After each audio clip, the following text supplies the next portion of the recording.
যে আপনারা কি সুন্দর একটা পরিবেশে একটি মাদ্রাসার উদ্যোগে এই সুন্দর একটি আয়োজন, আপনারা বসেছেন, কোরআনের কথাগুলো শুনছেন, আমরা শুনতেছি। এই কোরআনের কথা শুনে শুনেই এখন মানুষ, ন্যায়ের কথা শুনে শুনেই একটি মানুষ হতে শিখেছে, যার কারণে বিদ্রোহী হওয়া শিখেছে, অন্যায়ের বিরুদ্ধে কথা বলা শিখেছে। কোরআনের কথা যতদিন থাকবে, ইসলামের কথা যতদিন থাকবে, ন্যায়ের কথা যতদিন থাকবে, ততদিন দুনিয়ার মধ্যে শান্তি আসবেই আসবে। এই ইসলামের মধ্য দিয়ে এই শান্তি আমাদের আসুক, এই পরিবেশটা সৃষ্টি করা হয়। অন্য প্রতিষ্ঠানের মধ্যে যতটুকু, তার চেয়ে বেশি হলো যেই জায়গাগুলোতে কোরআন পড়া হয়, হাদিস পড়া হয়। এই কোরআন এবং হাদিসের মধ্যেই আসলে সত্যিকারী হেদায়েত। এই কোরআনের মধ্যে হেদায়েত, ইয়াহদি বিহি কাসিরা ওয়া ইউদিল্লু বিহি কাসিরা। আল্লাহ বলছেন এই কোরআন অনেক মানুষকে হেদায়েত দিয়েছে, অনেক মানুষকে কোরআন আবার বিভ্রান্ত করেছে। কারণ হলো দুইটা কথা, ব্যাখ্যা শুনুন। যারা কোরআনকে সত্যিকারী হেদায়েতের গ্রন্থ হিসাবে মেনে নিতে পারে নাই, তাদেরকে আল্লাহ কি করেছেন, মানে হেদায়েত থেকে বঞ্চিত করেছে। এজন্য হেদায়েত পাইতে হলে কোরআনের কাছে আসতে হবে। এই কোরআনের একমাত্র জায়গাটা হলো যেখানে পড়া হয়, যেখানে কোরআন পড়া হয়, এই জায়গাটার নাম হলো মাদ্রাসা। এই জায়গাতে কোরআন পড়া হোক, কোরআন ইসলামিক জানা হোক। এর জন্য আমি যে ঈদগাহ ময়দানে নামাজ পড়াই, সেখানে 29টি জামাতের কেন্দ্রীয় ঈদগাহ ময়দানে আমি নামাজ পড়াই। আমি বললাম যে শুনেন, আপনারা যে বলতেছেন যে এই বিরাট টুপি দিয়া বিরাট হুজুর মনে হয় এখানে এসেছে, আসলে আমি যতটুকু না বড় হুজুর, এর চেয়ে বড় হুজুর ছিল ওই যে বসরউদ্দিন মুন্সি নামে, গ্রামের নাম বসরউদ্দিন মুন্সি। ওই মানিক পীর ফাজিল মাদ্রাসা তৈরি করেছেন বলে তো সেখানে আমি কি করেছি, লেখাপড়া করেছি, যার কারণে এত বড় ঈদগাহ ময়দানে আজকে ইমাম হতে পেরেছি। এটা কৃতিত্ব আমাদের নয়, বরং কৃতিত্ব হলো ওই যে বসরউদ্দিন মুন্সির। এজন্য আমি আপনাদের অনুরোধ করব যে এই যে ইসলামের যত কাজ, মুয়াজ্জিনের, ইমামের, ইসলামের ন্যায়ের পক্ষে কথা বলার যত কাজ যারা করে, এটার সব থেকে বেশি মূল জায়গা থেকে, যেখান থেকে এটাকে সরবরাহ করা হয়, এই জায়গাটার নাম হলো মাদ্রাসা। যেখানে কোরআন পড়া হয়, যেখানে হাদিস পড়া হয়, আল্লাহ রাসূলের কথা বলা হয়, যেখানে ইসলামের কথা বলা হয়, সেই জায়গাটার নাম হলো মাদ্রাসা। এই মাদ্রাসা আরো সুন্দর হোক, এখান থেকে অনেক আলেম ওলামা বের হোক, অনেক মুজাহিদ বের হোক। আপনারা এটা কি চান না? যারা বলেন চান কিনা? যদি চান তাহলে আপনাদেরকে এটাকে সহযোগিতা করতে হবে, যেহেতু অন্য মানুষের কাছে এটা সহযোগিতা পাবার সুযোগ আমাদের নেই। একটা কথা আমার মনে পড়লো, ওই যে একজন প্রেসিডেন্ট, একজন মুসলমান, তিনি একটি মাদ্রাসা দিয়েছেন।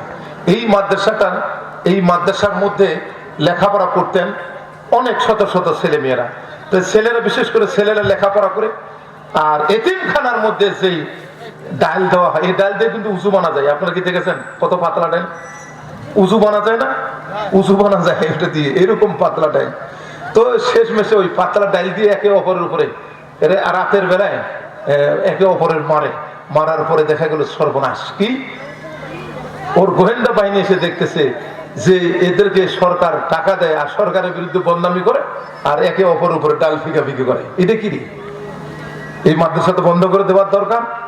পরের দিন ঠিকই বাদশাকে বলা হলো, ওই বাদশাহ বলছেন যে ঠিক আছে আমি নিজে দেখব। ঠিকই পরের দিন দেখতেছে একই ঘটনা, বাচ্চা সাধারণ ভাবে এসেছে, কেউ চিনতে পারেনি। কিন্তু ঘরের কোণের মধ্যে একজন লেখাপড়া করতেছিল, ঘরের কোণে লেখাপড়া করতেছে একজন, সে আর এইদিক ওদিক দেখছে না, ঘন্টায় ঘন্টায় লেখাপড়া করছেন, কোরআন হাদিস পড়ছেন, মুখস্থ করছেন আর পড়তেছেন। জোরে বলেন সুবহানাল্লাহ। পড়তে পড়তে এক সময় যখন ল্যাম্প বলে আমরা, বাতির যখন তেল শেষ হয়ে গেল, তখন তেল নেওয়ার যখন মাথা উঠেছেন, দেখছেন যে একজন মানুষ বলছে, মুরব্বী আপনি এখানে কেন? উনি ভয় পেয়েছে ছেলেটা হঠাৎ করে। বলছে, বাবা তুমি পড়ো, কোনো অসুবিধা নাই, তুমি পড়ো, কোনো অসুবিধা নাই। তিনি এখান থেকে হেঁটে চলে গেলেন। এর মাঝখানে একটা ঘটনা আছে, ঘটনা কি বলবো? জোরে বলুন, ঘটনাটা কি বলবো? সবার একটু রাগ থাকে, বিশেষ করে ক্ষমতায় যারা থাকে না, এদের কিন্তু একটু রাগ বেশি হয়। ওই প্রেসিডেন্ট করলেন কি, মুসলমান বাদশা করলেন কি, রাতের মধ্যে সিআইডি ডিআইবিএনএস এর সবার তথ্য অনুযায়ী ওটার এমপিও বা ওটার সমস্ত অনুদানগুলো বন্ধ করে দিলেন। বন্ধ করে দেওয়ার কারণে রাতের বেলা ঘুমিয়েছে। ওই ঘটনাটা বলার জন্য এতগুলো কথা।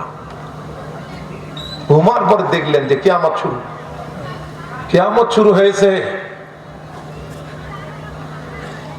কিয়ামতে মহাবিপদ, চারদিকে মহাবিপদ।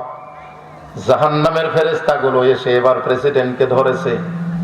প্রেসিডেন্টকে ধরার পর বলছে তোমাকে জাহান্নামে যেতে হবে। বলছে কেন? বলছে তোমার অনেক অপরাধ, আল্লাহর নির্দেশ তোমাকে জাহান্নামে নিতে হবে।